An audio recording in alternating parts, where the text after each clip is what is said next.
There you go. There you go. All the boots here. There you go. There you go. Right? And this is a beautiful.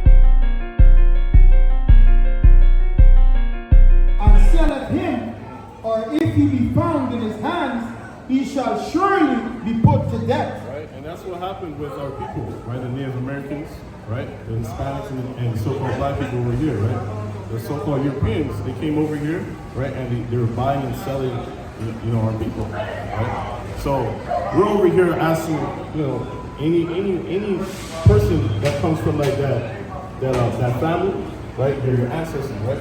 Those are your ancestors, right? Right. So we're asking, like, what should justice be for those people who were afflicted upon this land? Right? Because we don't see justice today. They're still in the reservation suffering. They don't even have clean water. Right? We kind of have a rigged system. We have a rigged system, right? Which was forced and implemented by Europeans, right? They were the rulers, the leaders of this land, right? So especially under Trudeau right now. Under Trudeau, exactly, right? Whose family also is European. Yeah. Right. So what would justice look like for those who were afflicted by the Europeans on this land? Well, at least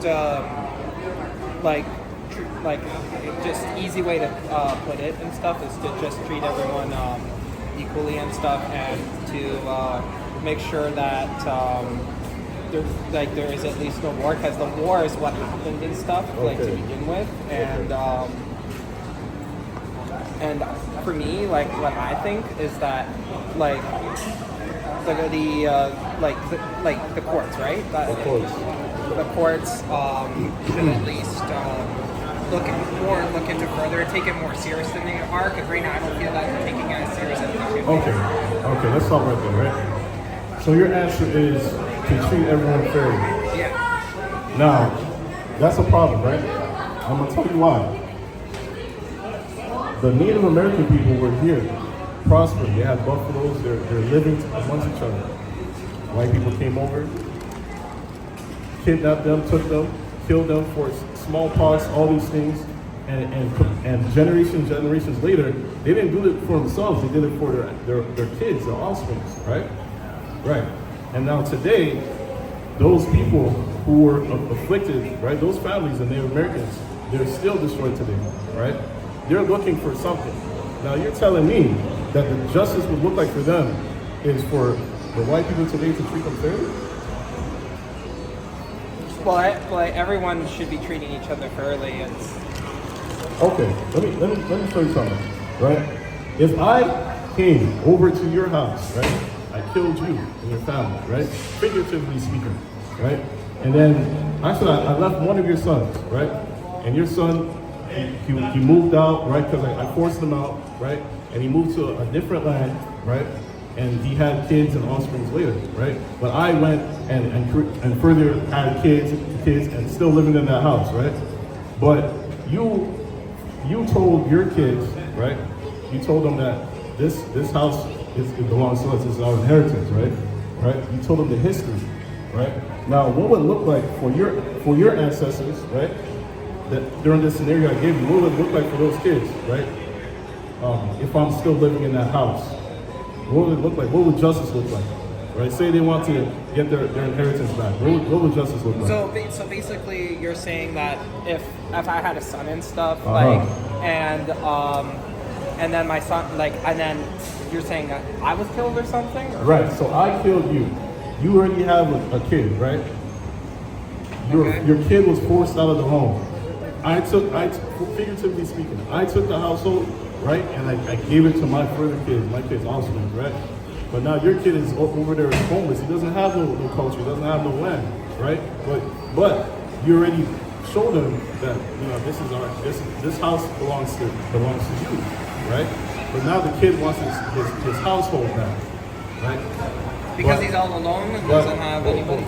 Exactly. But my kids is further telling them, hey man, that was in the past. Forget about it. You know what I mean? I'm not like my great grandparents. Forget about it. You know what I mean? Yeah. Let me just treat you fairly. Let me treat you equally. Do you think that's the right thing to do? Well, especially when you use the analogy of like if you killed me and stuff. I mean, I would take it very seriously, Right? and I would never forget about something like that Correct. and stuff. And I'd find ways to go to extreme measures, but not like going for me dramatic and stuff. But something like that, I would take very seriously, and I would not rest until basically like I went to the courts and stuff and make them take it seriously and stuff. So you're gonna rely on the courts, mind you. The courts, that system was inflicted by the colonialists, right? The people who were in power, right? So how would that benefit the Native American people? Like basic in America, right? Native American people, the ones in Canada as well, the natives. The court system is against them, right? Yeah. Right? Who established the court system? The people in power, the so-called white people, the Europeans, right?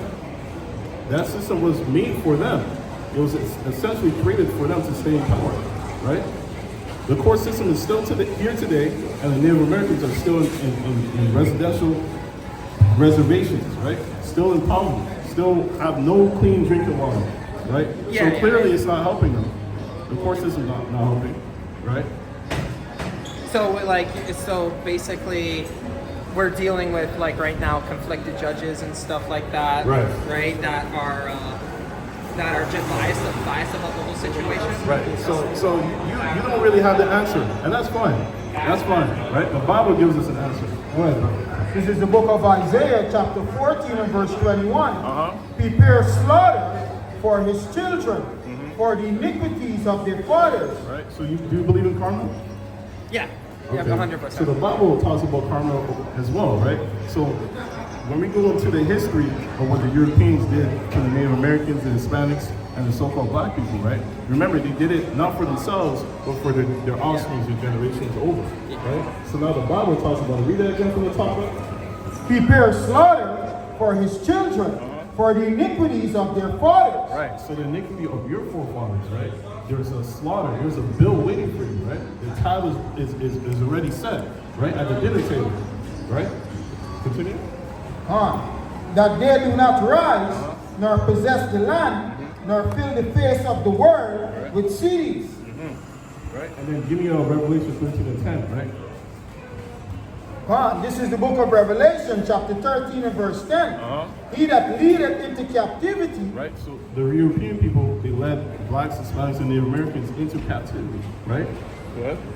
He that killeth with a sword must be killed with a sword. Right, they came over and slaughtered millions, hundreds of millions of blacks, Hispanics, and Native Americans, right? Here is the patience and the faith of the saints. Right, so the blacks, Hispanics, and Native Americans are waiting for that righteous judgment to come upon the so-called European people today, right? And that judgment is slaughter and slavery, right? That's the Bible, right? And that's the Bible. That's the King James Version. Any Bible you see, you get Revelation 13 and 10, that's going to happen, right? That's a prophecy that's going to happen to the so-called European people, right? And all the nations that also partook into our affliction. You understand? And wait, so question about what's happening now. It sounds like these are very unforgivable sins and stuff. They sound like it. That's right, right? And so-called white people, right? The Most High made y'all to be wicked. You know what I mean? And so you gotta, what you gotta do today and further on in the future is prepare for slavery, man. Because that's that judgment that's coming upon you, man. You got that, Obadiah? This is the book of Obadiah, chapter 1 and verse 10. For thy violence against thy brother Jacob, shame shall cover thee, and thou shalt be cut off forever. Right? So according to the Bible, right, the so-called white people in the Bible, you guys descend from Edom, Esau, right? And now the Bible in the book of Obadiah says that you guys are going to be cut off for forever, right? After serving servitude for all the sins of your forefathers. I know you never heard this before, right? Probably not. You never heard this before, but that's what's going to happen. Give me Isaiah 49 verse 24, brother. Right? Right. How do you feel? So, give me Isaiah 23. It's not what I expected. You never expected this, right? Okay. What was it? 23 again? Isaiah 29 and 23. 49, 23. 49, 23, brother. Oh, that one. Let's see that one. Yeah, man. How do you feel about all the things that happen to Hispanics, Black people, and the American people?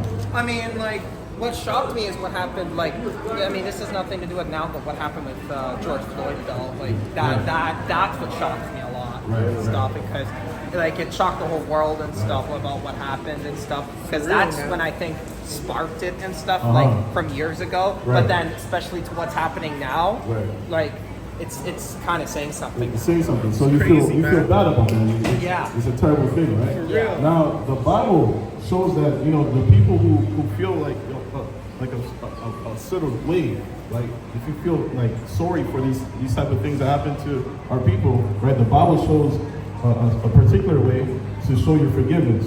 You understand? Can we read that for you? Right? Well, we'll see.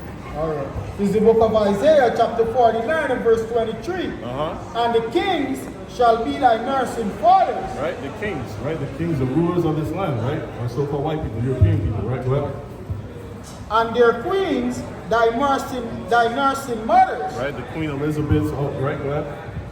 They shall bow down to thee. Right, so the Bible is saying that the people, right, the offsprings of these so-called European people, they gotta bow down to show their forgiveness, right? With their face towards the earth. So, right? You gotta bow down with your face towards the earth. Right? Right? And thou, with a face towards the earth, and lick up the dust off of thy feet, and thou shalt know that I am the Lord. For there shall not be a shame that wait for me. So you won't be ashamed, right? So are you willing to do that today? Are you willing to bow down and lick the dust of the boot, according to the Bible? That's what the Most High is saying, the Lord is saying that. And that's how you show remorse for all the destruction, right, that your forefathers have inflicted upon the people, right? And it's not a shameful thing, because the Bible says it's not a shameful thing, right? It's a beautiful thing. Yeah. You understand? Yeah. So are you willing to do that today? I actually, I would, but I'd have to go to my other job. You would, but you have to go to your other job? Yeah, I start soon, at my other job. So you don't have no remorse for the things that happen to our people? No, I do and stuff, but it's just that, I'm going to be late though. Okay, it won't take 5 seconds, just 2 seconds, no? Just bow down? Yeah, just bow down. And how? Same thing, just bow down on your knees, right? And then you see his boot, look down to the boot. Go down, further down, and kiss the boot. There you go. All the boots here. There you go. Right? And this is a beautiful thing for the Most High. The Most High is going to remember this. Okay, Most High. All right, thank you. So we're getting the Most High in that. Thank you. Come on, man.